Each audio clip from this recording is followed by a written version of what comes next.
You know what else is fun, Brian? Jonathan? Yeah. Knoxmore Athletic Conference, because it's time for the Kmac Report. Go ahead, Brian. I like that double cream, double whip, double. You seen that commercial Yes, with Stifler's yes. mom? I don't really know her real name. I don't know if she's done any other roles, but that's what I know her as. All right, man. Let's first and foremost, since we got the applaud machine going, let's just keep it going for Centerburg volleyball. Okay. Jonathan, you got to see them in person. You made the trip down to Dayton. They had to go against probably the best team in the state. Well, they are ranked. They are number one. Yeah. They are number one, and they probably will win state. That was a really good team. MAC is a really good conference in general. Yeah. I believe at that time of that game, half of the league was still in. They were in a regional tournament, which I think is just ridiculous. New Bremen was one of them. Of course, they also fell, though, to Aurora, who beat Monroeville. So, yeah. Yeah, it's just crazy. commonplace for that league to have that many teams still in regional for volleyball, because obviously they do football. That number one, that they're better than any other league in the state. But then volleyball too, I think volleyball's exceptional. better than football, because you got Marion Local kind of just taking everything over. They're blowing everybody out, so it's more even, I would say, in volleyball. Even though Coldwater did go undefeated in the conference this year, MAC is just a different level. All sports, but there is one sport that the Kmac can take claim over the MAC, and that is cross country. Yes. Yes, right. The cross country, and specifically the Mount Gilead Indians, a team that I donated 1 hour of my time walking around the track to start the year, expecting the boys to do something. Well, guess what? The boys did something. They are state champs, second time in 3 years. You see the picture of them with the girls squad. The girls, as a team, finished 20th, but they made it down to states too. Yeah. But look at that. Look at that. Boys, 2 times in 3 years state champs, and in between, they had a state runner-up. Indians finished 6 points short of a repeat last year, so they were right on the doorstep. They just needed one kid to finish like a couple places in front of somebody else. 119 points for them this year. They outdo Convoy Crestview, who had 131. Will Baker, 4-time podium maker. How about that, dude?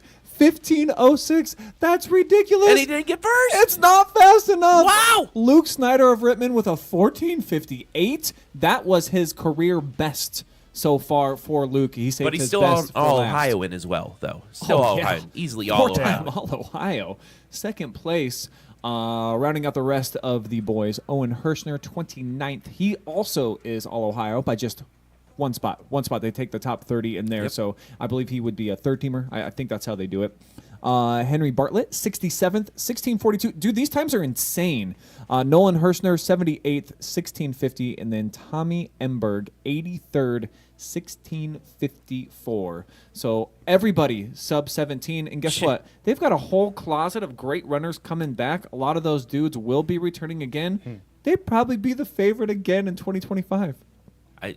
Powerhouse.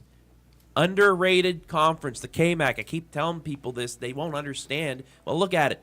Look at how many football teams are still playing. I mean, good grief. 3 teams in the second round of the playoffs. Volleyball had Centerburg going into the regional. I mean, yeah, what? On our post about Mount Gilead and their state run in cross country, someone said that they're the Marion Local of cross country. Ooh. Well, if they could do it for 20 more years, then you gotta get started. Got to get started somewhere. So they're on the right track. You talked about it. People are coming back. They got a chance to run it back.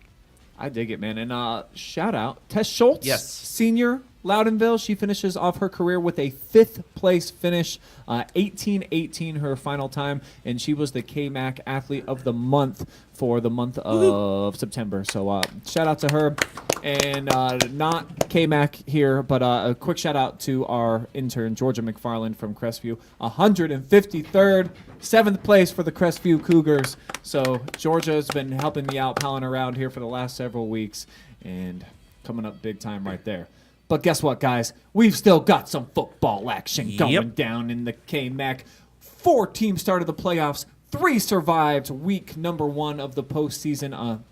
So long to Fredericktown. It was fun while you guys were around, but, man, they got housed. Did you guys kind of see this coming out of Oak Harbor? I thought that they would do a little bit better than 52-7. Yeah, but Oak Harbor's got a really strong squad this year. I mean, them Perkins, Clyde's still in it. You know, Sandusky had an upset. Like, the SBC's up this year, and it showed with Oak Harbor just taking care of business up on the harbor.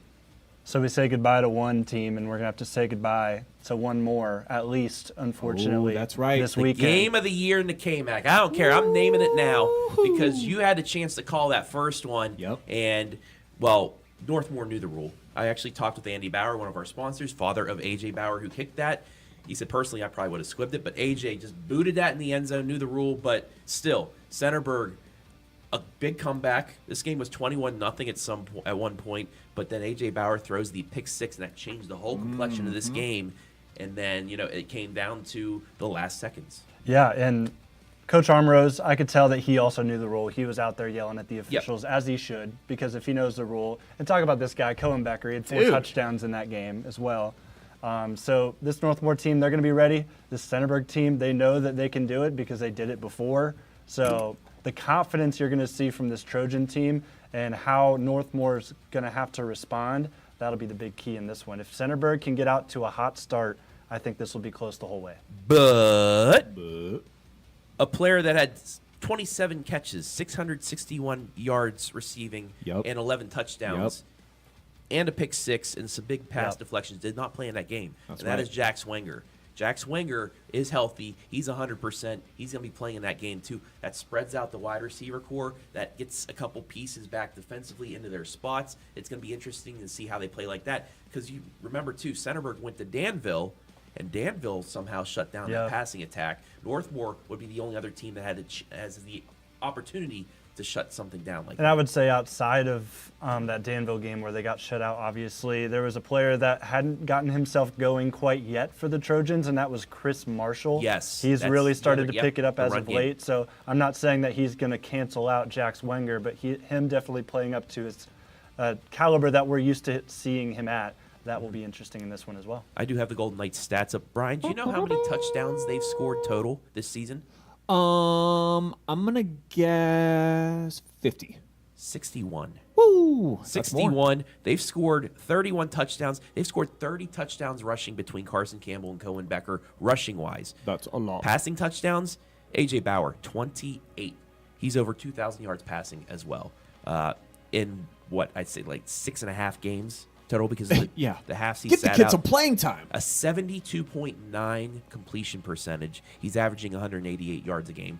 He's going to be an All-Ohioan once again, but he plays well. He doesn't throw a pick six, doesn't make those little mistakes he did against Centerburg.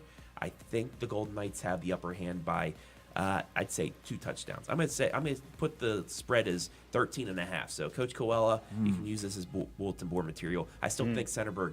I wish this game was a regional final, because I believe both teams can make it to a regional final. So it's tough that it had to play out now instead of 2 weeks down the line. But I also think that you're going to see the best Centerburg that you possibly could, because I don't think that they would play to the caliber that they're going to play on Friday, playing against anybody else, because they know they want Northmore. Oh, yeah. This is a big game for them. Yeah. So just the level of play you're going to see from the Centerburg team, I didn't even bring up Chris's brother Miles, who's been playing really well. Trevin Harris starting to pick it up. Blaine Ball threw a couple of picks against Danville, trying to clean it up, get into the play. Obviously, they had that big win in the playoffs, and who knows? We're going to see. This is going to be fun. I think it's going to be a very fun game, Ryan. 3 wins in a row for the kids from the heart of Ohio. 6 out of their last 7. And, oh, by the way, scoring 34 or more in all of those victories. So the Trojans got it going on. I kind of agree with your point spread, though. I've just got this little thing in the middle of my gut that says Northmore is going to win big at the Castle. So Centerburg, more bulletin board material. I just can't picture them with the full complement of weapons being put under 40 points. Northmore, I'm talking about. And also with the coaching staff that they can make adjustments from what they learned in that. It's not just Centerburg learning from what they did. It's Northmore learning some of the mistakes they made, some of the adjustments they need to make as well. Do you think this could be similar to what we saw with Clear Fork, Ontario? Because Clear Fork was close on Ontario in their first meeting. Second meeting, not so much, even though it was closer than the score might say. I think the score would be more of a shootout.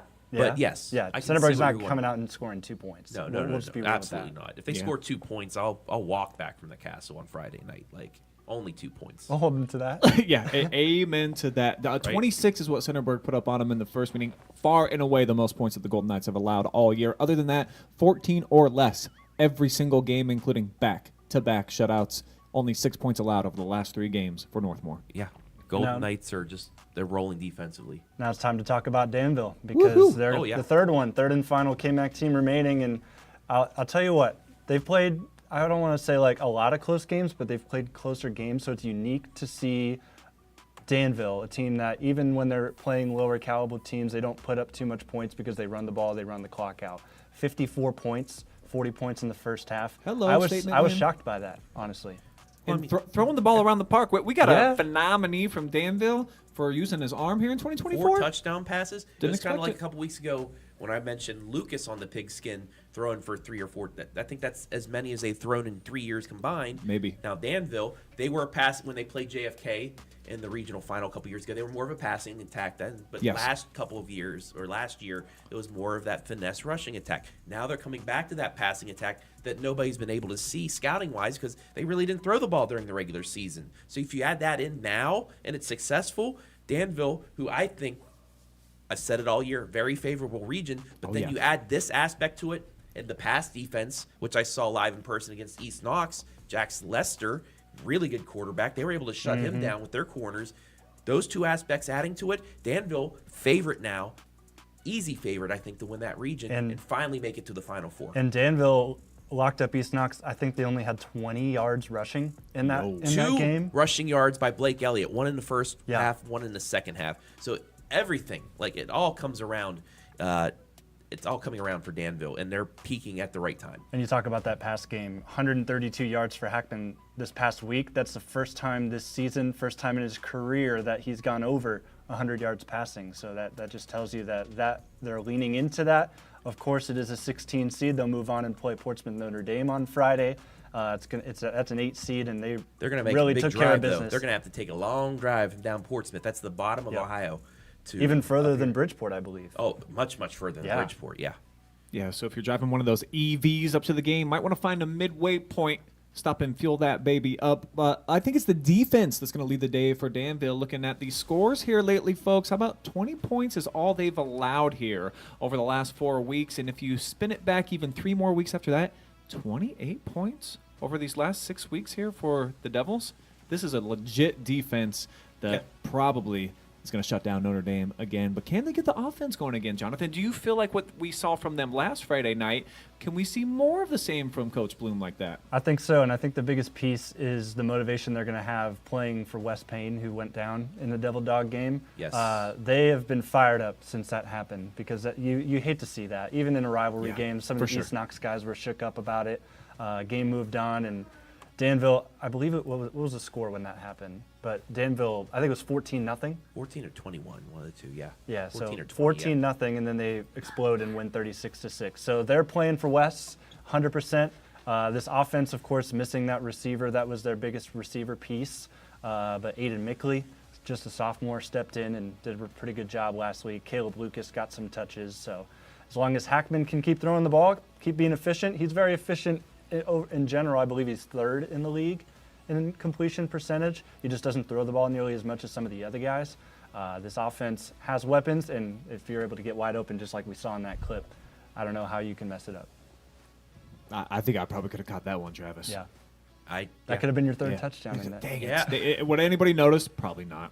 But you can notice the Danville Blue Devils live and free coming up on Friday night. Jonathan Langdon will be on the call down on Tough Street. And then, of course, over at the Castle, reclaiming his throne, Mr. Travis Berardi will be back for the game of the century, of the year, of That the one for Kmac. Andy. Oh, it is. Yeah, that is the game, Game of the of year. week Because 12. we were kind of dubbing the Northmore Danville game, the Northmore East Knox game, and kind of the Northmore Centerburg game. The Centerburg game was the closest that we had, but I think it is really going to be a show. You guys got to watch that one. And if you can't, go to the game first.